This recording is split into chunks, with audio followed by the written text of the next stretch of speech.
Since it's all Disney and the Avengers are in need of some new members, I'm just waiting for Nick Fury to show up and recruit Elsa to the Avengers Initiative. So Frozen 2 is the sequel to the billion-dollar Frozen movie that came out in 2013, and I was like, damn, it's been 6 years since the original Frozen, and it takes place 3 years after the original Frozen, and it sees the return of Elsa, Anna, Sven, Kristoff, and Olaf as they embark on a brand new adventure as Elsa hears a mysterious, enchanted voice that's calling her, and so they're trying to figure out the origin of this voice and why is this voice calling to Elsa. Is it benevolent or is it malevolent? And overall, I had a fun time with this movie. I really enjoyed this movie. I think Frozen 2 for me was the reverse of Frozen 1, whereas Frozen 1, I really enjoyed the songs. But yeah, not even just Let It Go, but all the other songs like Love is an Open Door, Love is an Open Door, Life could be so much more with you, with you, with you, with you. Okay, I got a little carried away, but yeah, a lot of the songs in Frozen I did like, but the story was a little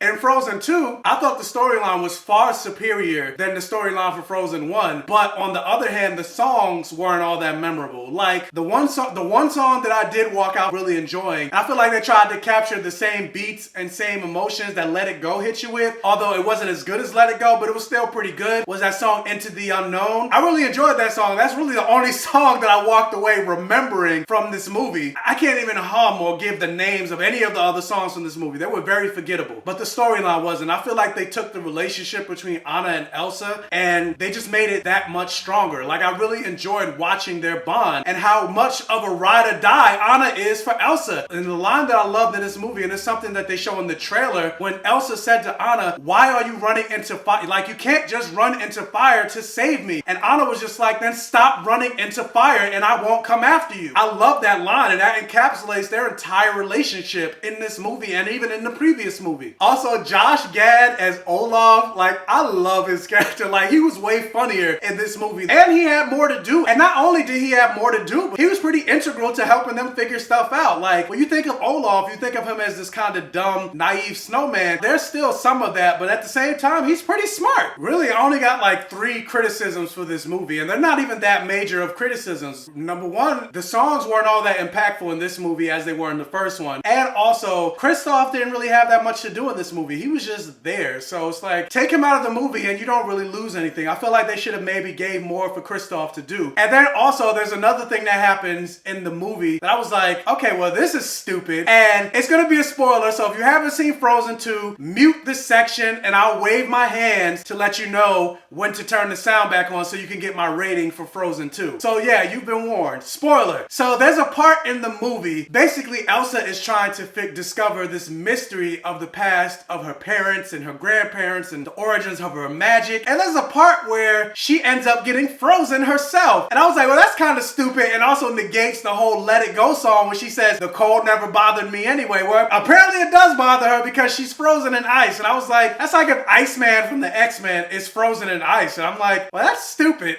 But again, they didn't really bother me that much. I was just like, okay, a girl with ice powers is frozen. All right, that doesn't make any sense, but whatever. And that was one of the moments where I was like, I kind of rolled my eyes at that moment. But anyway, end of the spoiler for Frozen 2. And interestingly enough, there's a post-credit scene for Frozen 2, so stay for the end of the credits. But yeah, I would say Frozen 2 is a blockbuster. I really enjoyed it. I would definitely get this on Blu-ray, which funny enough, even though I enjoyed the songs from the first Frozen, I was like, it's not something I'd want to watch again because the story was pretty weak. I'd listen to the songs, but for this one, I would actually watch it again. So have you seen Frozen 2? What did you think about it? Also, which version did you like better, Frozen 1 or Frozen 2? Let me know down in the comments section below. Also, if you can't hit that thumbs up button and like this video to really help out the channel, and if this is your first time watching one of my videos, please check out the other videos on my channel. And if you like what you see, please subscribe for more and tell your friends, families, and neighbors about my channel to help me continue to grow. And as always, I'll catch you guys next time.